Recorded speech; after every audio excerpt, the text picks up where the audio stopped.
Merci Nicolas, merci pour l'invitation. Donc, peut-être pour préciser directement le point de départ qui sera le mien,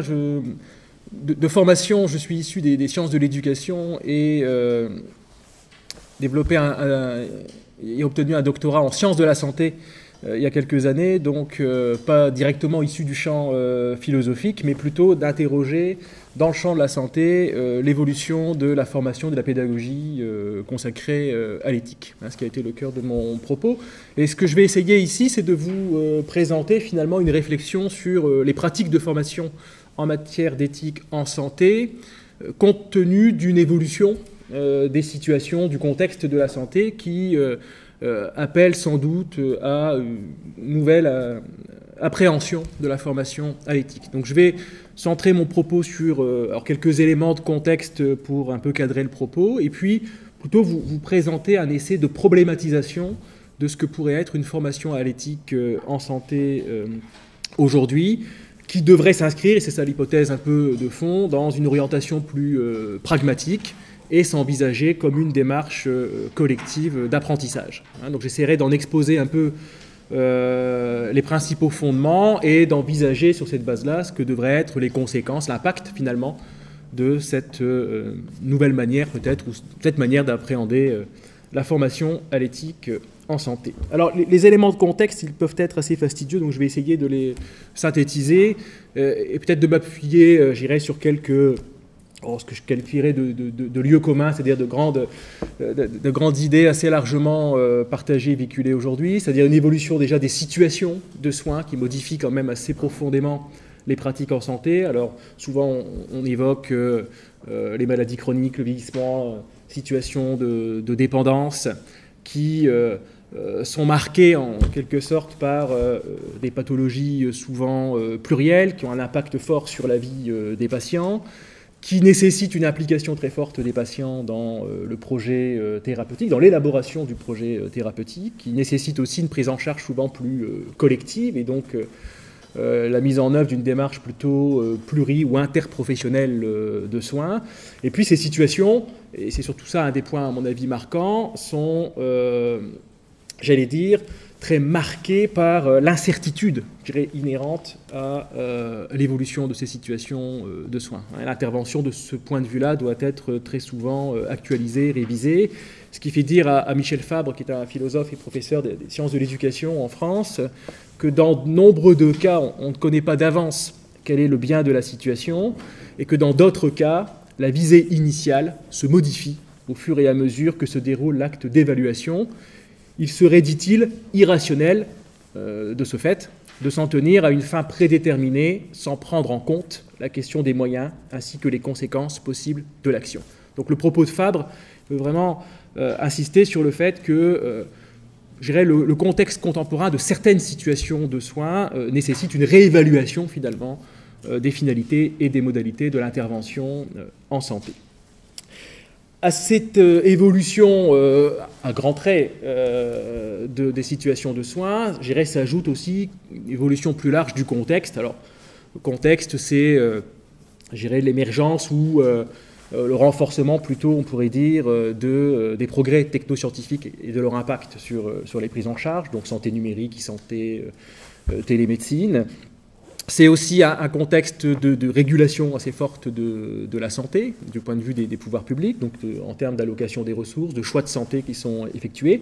C'est dans le même temps un renforcement de la place du patient, un élan de démocratie en santé, donc qui modifie assez en profondeur, on pourrait dire, les fondements, notamment axiologiques, en matière de santé, avec une ouverture plus grande aujourd'hui attendue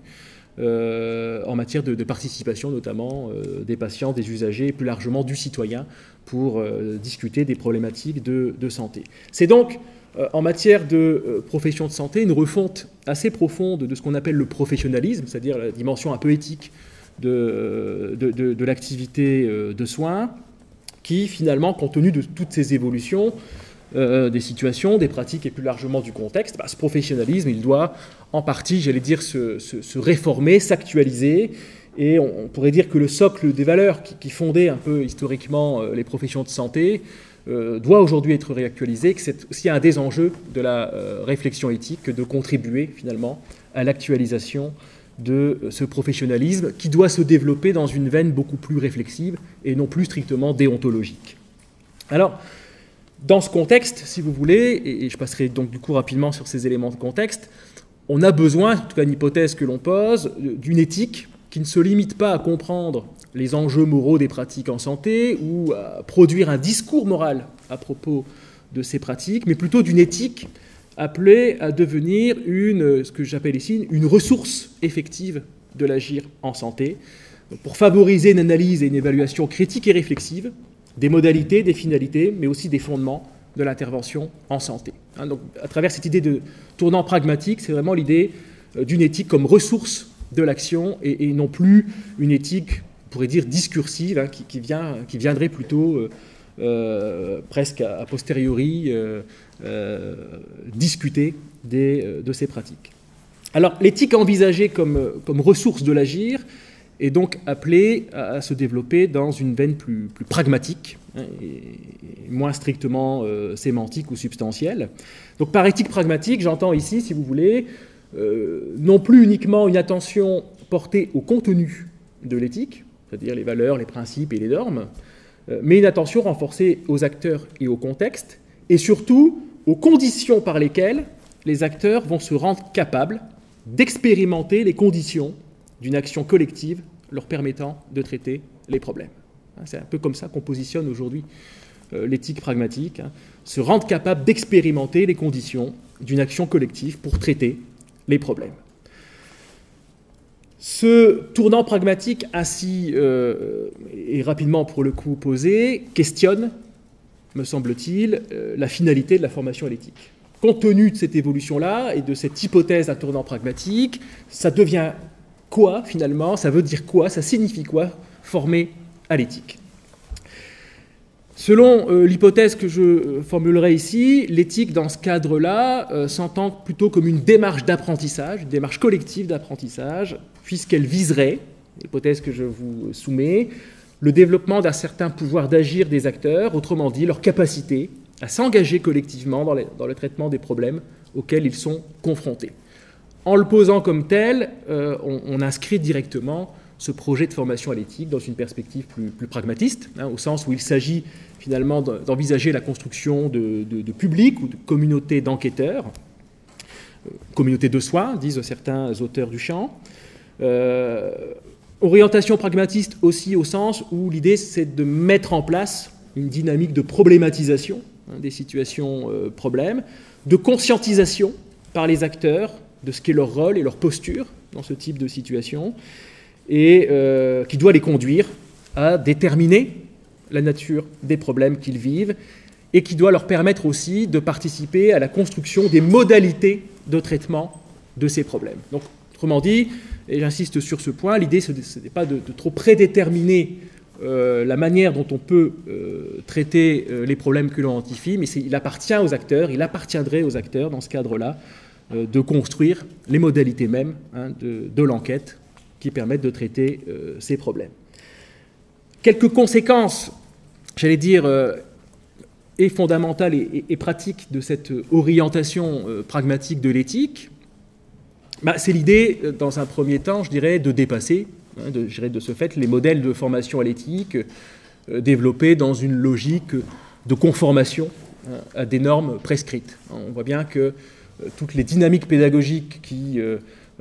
seraient centrées sur, je dirais, l'enseignement, la transmission de normes sont très nettement insuffisantes au sens où elles ne permettent pas suffisamment aux acteurs d'interroger les conditions effectives de leur agir.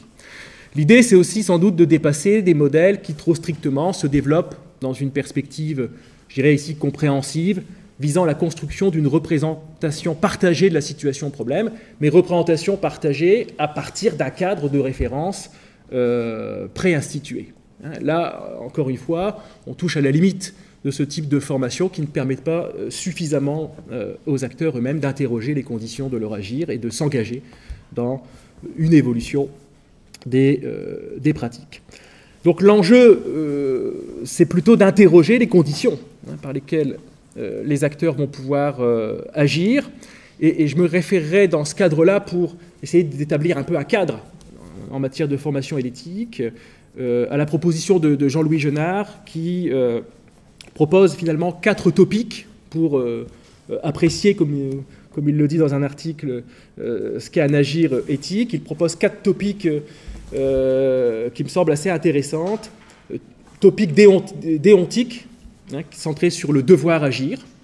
Topic motivationnel, plutôt centré sur l'engagement, la motivation, le vouloir agir. Une topic qu'il qualifie de compétentiel, donc plutôt centré sur les savoirs, sur les compétences à mobiliser. Et puis, une topic capacitaire qui traduit plutôt le pouvoir agir, la possibilité réelle d'agir et le fait d'être en capacité réellement de faire quelque chose. Et ces 4 topics permettent de donner un certain cadre peut-être à la formation à l'éthique, en tout cas d'envisager les points sur lesquels pourrait porter pratiquement une formation à l'éthique dans une démarche plus pragmatiste. Alors, pratiquement, je dirais, une fois qu'on pose un peu ce cadre-là, on peut dire qu'un tel apprentissage, je dirais du point de vue plutôt des méthodes et des pratiques pédagogiques, peut se développer ou doit se développer à partir d'une confrontation directe des acteurs aux situations réelles, aux situations qu'ils vivent en contexte professionnel, à partir essentiellement de démarches de résolution de problèmes, ce qui inscrit la formation dans, je dirais, dans le giron des pédagogies expérientielles et réflexives, avec toute une série de modèles en la matière. Mais il y a un objectif assez spécifique à cet apprentissage, j'allais dire, inscrit dans le pragmatisme, c'est, je dirais, une double perspective, à la fois épistémique, visant la construction de connaissances et de compétences d'action, mais aussi une visée plutôt de transformation des pratiques, transformation des contextes et des acteurs eux-mêmes à partir de leur engagement dans la démarche d'enquête. Donc cette double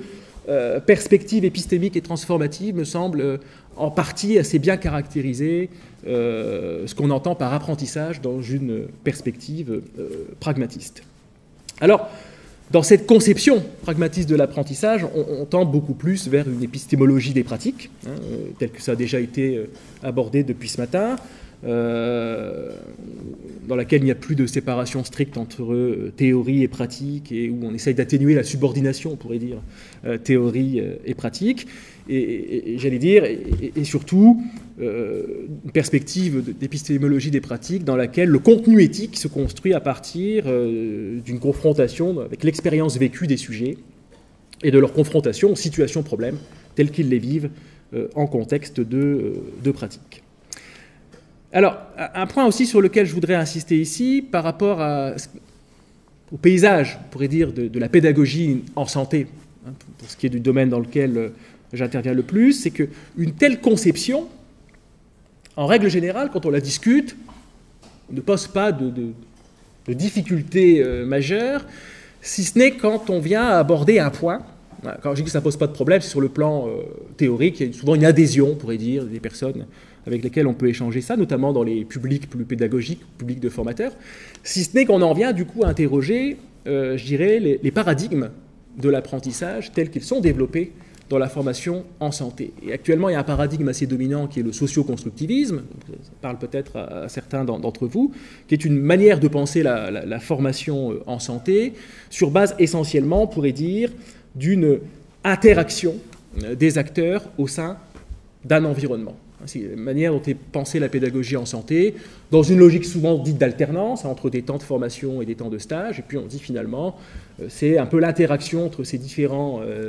éléments, entre les différents acteurs de ces différents éléments qui créent une dynamique d'apprentissage. Mais dans une telle perspective, on voit bien que la mise en relation des différents acteurs, finalement, favorise plutôt un apprentissage qui reste en partie, je dirais, autopoïétique et idiosyncrasique pour emprunter au champ médical, c'est-à-dire ça reste une construction plutôt individuelle des acteurs, donc qui profitent de leurs interactions pour individuellement développer une logique d'apprentissage. Or, dans un apprentissage pragmatiste qui se voudrait réellement collectif, sans doute qu'on est amené à dépasser les dynamiques interactionnelles au profit de dynamiques beaucoup plus transactionnelles. Et c'est une des difficultés sans doute majeures à laquelle on est très largement confronté, c'est-à-dire à quel type de dispositif cela doit nous conduire. Et c'est surtout à ce niveau-là qu'il y a, j'allais dire, une révolution pédagogique et beaucoup de difficultés sans doute auxquelles on se heurte pour réellement la mettre en œuvre. Alors, et j'en terminerai bientôt puisque le temps m'est compté, ce sur quoi je veux insister ici, c'est que vous voyez qu'avec ce type d'approche de l'apprentissage de l'éthique, apprentissage collectif de l'éthique, on est en partie amené à positionner la pédagogie un peu autrement et à quitter les formes, je pourrais dire, un peu classiques de formation à l'éthique. Autrement dit, c'est nécessairement un apprentissage qui doit se mettre en œuvre, se générer au sein même des contextes de pratique. Autrement dit, la formation plus classique, c'est une ressource parmi d'autres de cet apprentissage de l'éthique, mais qui prend, je l'ai dit, qui prend corps au sein des contextes de pratique et qui, du coup, va être générée par de multiples modalités. Bon, autrement dit, il n'y a pas que la formation classique ou les dispositifs de formation classique qui permettent de générer un apprentissage, il y a toute une série de dispositifs qui peuvent favoriser ça. Donc, dans un programme éthique tel qu'on l'anime au sein de notre ensemble hospitalo-universitaire, et sans doute que Jean-Philippe Cobot en dira un mot tout à l'heure, ça peut prendre différentes formes. C'est des groupes d'éthique clinique dans les services, des réflexions qui permettent au sein des différentes équipes de générer de l'apprentissage. Ça peut être des intervisions inter-équipes, ça peut être des groupes institutionnels, des groupes thématiques. Bon. Et j'en passe d'autres, ça peut être des démarches projets, des démarches de recherche, intervention, enfin, toute une série de dispositifs ou d'activités qui peuvent être contributifs d'un apprentissage de l'éthique, contributifs d'un apprentissage de l'éthique à condition, et ce sera ma conclusion, d'être gouverné, d'être piloté réflexivement, c'est-à-dire pas uniquement monter des dispositifs et imaginer que ça génère un peu, j'allais dire, mécaniquement de l'apprentissage. Ça doit se piloter, ça doit s'ériger en projet institutionnel et ça doit, de ce point de vue-là, inciter fortement les organisations à créer les conditions pour générer cet apprentissage, mais aussi tirer les enseignements du travail qui est effectué par les acteurs. Puisque ça aussi, c'est une difficulté institutionnelle, c'est-à-dire de mettre souvent en place des groupes qui, j'allais dire, tournent un petit peu sur eux-mêmes, mais qui n'ont pas suffisamment de répercussions sur les vies institutionnelles. Si on va au bout d'un modèle d'apprentissage pragmatique, ça doit évidemment impacter la vie même des organisations. Donc ça nécessite un engagement fort, pour le coup, et des acteurs et des organisations. Donc c'est l'idée d'environnement ou d'organisation aussi plus capacitante à travers ça, qui est ici exposée et sur laquelle je conclurai mon propos pour être dans les temps. Merci à vous.